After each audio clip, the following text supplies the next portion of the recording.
నేను మీ మౌనిక. కల్వకుర్తి పట్టణంలోని Indiranagar colony Parthasarathi theatre పక్కన అంగన్వాడీ సెంటర్ లో పిల్లలకు కూర్చోవడానికి కుర్చీలు మరియు తినడానికి ప్లేట్లు మిత్ర ఫౌండేషన్స్ వారు అందజేశారు. ఈ కార్యక్రమంలో పిల్లలు, ఆయా, టీచర్స్ పాల్గొన్నారు. తెలంగాణ రాష్ట్రం ప్రతిష్టాత్మకంగా చేపట్టినటువంటి పూర్వ ప్రాథమిక విద్యలో భాగంగా జిల్లాలో 23 పూర్వ ప్రాథమిక పాఠశాలలను తీసుకున్నారు. అందులో భాగంగా 6 రోజుల శిక్షణ కార్యక్రమంలో భాగంగా 5 రోజులు ఇన్స్పెక్టర్ కు మరియు 1 రోజు సంబంధిత పాఠశాల ప్రధానోపాధ్యాయులకు ఓరియంటేషన్ శిక్షణ కార్యక్రమాన్ని స్థానిక ప్రభుత్వ ఉన్నత పాఠశాలలో నిర్వహించారు. చివరి రోజు శిక్షణ కార్యక్రమంలో భాగంగా అకాడమిక్ మానిటరింగ్ ఆఫీసర్ మాట్లాడుతూ తెలంగాణ ప్రభుత్వం మొదలుపెట్టిన పూర్వ ప్రాథమిక విద్యా పాఠశాల బలోపేతానికి ఉపాధ్యాయుల నియామకం చేయడం జరిగిందన్నారు. ఈ శిక్షణ కార్యక్రమంలో చెప్పిన విషయాలను పాఠశాలకు వెళ్లాక తరచు తప్పకుండా పాటిస్తూ ప్రధాన ఉపాధ్యాయులుగా మీరు పర్యవేక్షణ చేస్తూ ఏవైనా లోపాలు ఉంటే సంబంధిత ఉపాధ్యాయురాలికి చెప్పవలసిన అవసరం ఉందన్నారు. పూర్వ ప్రాథమిక పాఠశాలల బలోపేతానికి అందరూ సమన్వయంగా చేసుకుంటే ఉపాధ్యాయులను పర్యవేక్షణ చేయవలసిన బాధ్యత మీపై ఉందన్నారు. ఈ కార్యక్రమంలో జిల్లా రిసోర్స్ పర్సన్స్ లక్ష్మీ నరసింహారావు, రాజేందర్ రెడ్డి మరియు కృష్ణప్రసాద్, సంబంధిత పాఠశాల ప్రధానోపాధ్యాయులు తదితరులు పాల్గొన్నారు.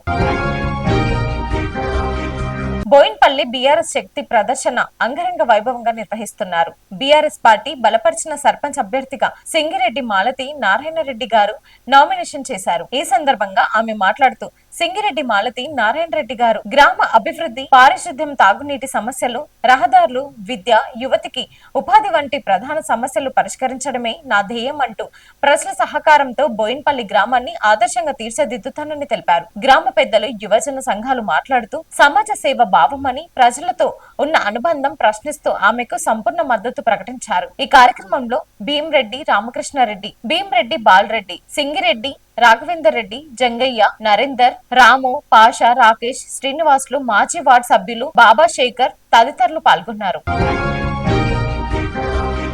నర్సాపూర్, చిలిపిచెట్, కౌడిపల్లి, కోల్చారం, శివంపేట, వెల్టూరి, మసాయిపేట్ మండలాల్లో నామినేషన్ స్వీకరణకి ఏర్పాట్లు పూర్తి చేశారు. సర్పంచ్, వార్డు సభ్యులు స్థానాలకు జరిగే 3వ విడత నామినేషన్ స్వీకరణ ప్రక్రియ పూర్తి ఏర్పాటు చేసినట్లు జిల్లా ఎన్నికల అధికారి కలెక్టర్ రాహుల్ రాజ్ అన్నారు. జరగబోయే 3వ విడత నామినేషన్ ప్రక్రియలో భాగంగా కోల్చారం ఎంపీడీఓ కార్యాలయాన్ని కలెక్టర్ మంగళవారం నాడు సందర్శించారు. ఈ నెల 3వ తేదీ నుండి 5వ తేదీ వరకు 7 మండలాలకు సంబంధించి 183 గ్రామ పంచాయతీలు, 1528 వార్డులకు జరిగే 3వ విడత నామినేషన్ ప్రక్రియకి సంబంధించిన అధికారులు పూర్తి స్థాయిలో సన్నద్ధంగా ఉన్నారన్నారు. 5 గంటలకు నామినేషన్ కేంద్రం గేటు మూసివేయాలన్నారు. నామినేషన్ కేంద్రంలో ఉన్న అభ్యర్థుల నుండి మాత్రమే నామినేషన్లు స్వీకరించాలన్నారు. ఎన్నికల సంఘం నిబంధనలకు లోబడి ప్రక్రియను త్వరగా పూర్తి చేసేలా అధికారులను ఆదేశించినట్లు తెలిపారు. రాష్ట్ర ఎన్నికల సంఘం ఆదేశాల ప్రకారం ఎన్నికల నిర్వహణలో అలసత్వం వహించే వారిపై చర్యలు తీసుకోవడం జరుగుతుందని అన్నారు. నామినేషన్ స్వీకరణ కేంద్రం ముందు గ్రామ పంచాయతీలోని వార్డుల వారీగా ఫోటోలు, ఓటర్ జాబితా, రిజర్వేషన్ వివరాలను ప్రదర్శించాలని, నామినేషన్ కేంద్రం నుండి